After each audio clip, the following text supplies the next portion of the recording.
increasing desperation and decreasing awareness of the world around him, Rush Limbaugh speeds inexorably towards career self-destruction.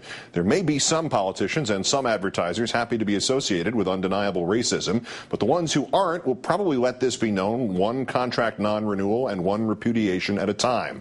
Our third story on the countdown, Limbaugh compares the Supreme Court nominee to a housekeeper and offers her a vacuum cleaner.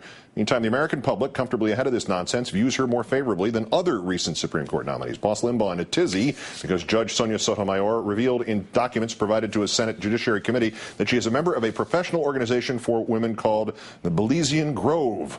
Limbaugh wondered how liberals would have reacted if recent male Supreme Court nominees had been part of an all-male club. Would they have forgiven the judge's involvement in an old boys club? Or would they have erupted in a full-flown five-alarm rage? Safe to say any conservative in this situation would find their nomination dead in the water, clubbed like a baby seal, no question about it. I think I'm going to send Sotomayor and her club a bunch of vacuum cleaners to help them clean up after their meetings. Parenthetically, do you think Rush is invested in a teleprompter and really doesn't know how to use it yet? Meantime, the judge continues to meet with senators, and like recent Supreme Court candidates before her, she has avoided offering her positions on hot-button issues like abortion and individual gun rights other than to say she respects precedent. The public is largely behind her nonetheless. Among respondents who say they know enough to offer an opinion, 43% support her either strongly or somewhat, 20% oppose her either strongly or somewhat, and her support number exceeds that of Justice Samuel Alito and Chief Justice John Roberts at about the same time in their own nominations. Let's turn now to the Associate Professor of Politics and African American Studies at Princeton University, Melissa Harris-Lacewell. Good evening. Pleasure to see you in person. Yeah, nice to be here. Let's get this one thing out of the way. What is the difference between Judge Sotomayor's membership in this all-female professional association and some hypothetical judge in an old boys club like it would have been 30 years ago known as the Supreme Court? Yeah, well, I was going to say, actually, the Supreme Court still is an old boys club in many ways. I mean, the first Supreme Court was seated in 1790. Between that and 2009, there have been exactly 2 African-American men and 2 white women.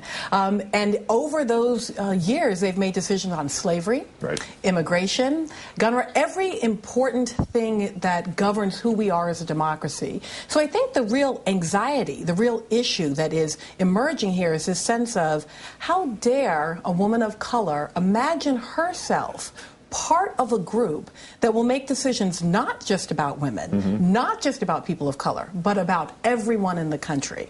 It's a real question of citizenship.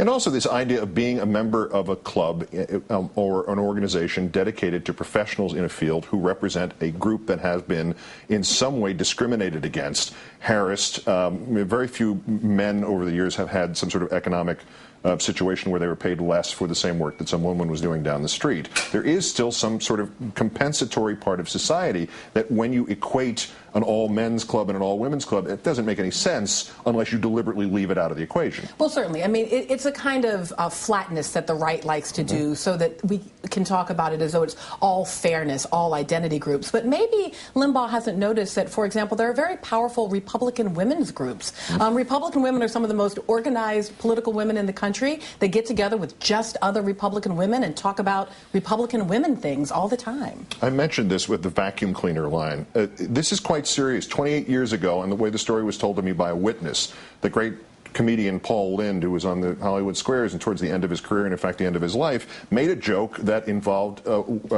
minority women and cleaning ladies was the phrase that was still in use then, and the producers stormed out of the control room, stopped the taping, fired him on the spot, and ordered that entire series of shows erased. He was fired out of work, essentially the end of his career at that point.